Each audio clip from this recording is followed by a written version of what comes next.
यो हर्के भनेको कस्तो मान्छे हो म आज भन्छु है हजुरहरूलाई।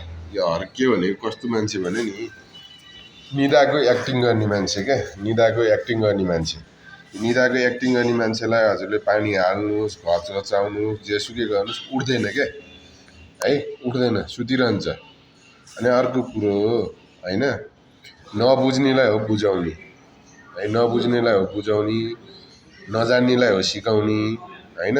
जानेर बुझेर पनि जसले बुझ पचाउँछ नि है, आफ्नो पब्लिसिटी स्टन्टको लागि चाहिँ यसले जसले लाज पचाउँछ, जसले बुझ पचाउँछ, जो मूर्ख छ नि त्यसलाई सम्झाएर सम्झाउन सकिन्न, त्यसलाई बुझाएर बुझाउन सकिन्न, त्यसलाई त्यसकै हालतमा छोडिदिने हो है, त्यसलाई त्यसकै हालतमा छोडिदिने हो क्या है। एक्जाम्पल क्या, सडकमा घुम्ने घुसिया कुकुरलाई होइन भुक्यो भनेर लहट्न गयो भने झन् भुक्छ क्या, त्यसलाई वास्तै नगरिदिनुहोस् त, त्यो आफै पुच्छर हल्लाउँदै जान्छ, पुच्छर हल्लाउँदै जान्छ क्या हो है। हाम्रो उहाँ हर्कज्यू, हर्क सर त्यही क्याटेगोरीमा पर्नुहुन्छ।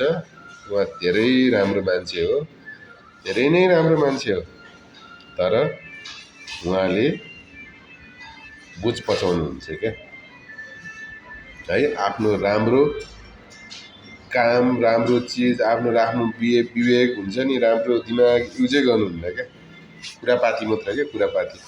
किनकि 3 सिटमा नै प्रधानमन्त्री हुन्छु कि भन्ने दाउ छ क्या उहाँको, त्यति हो, अरू केही होइन।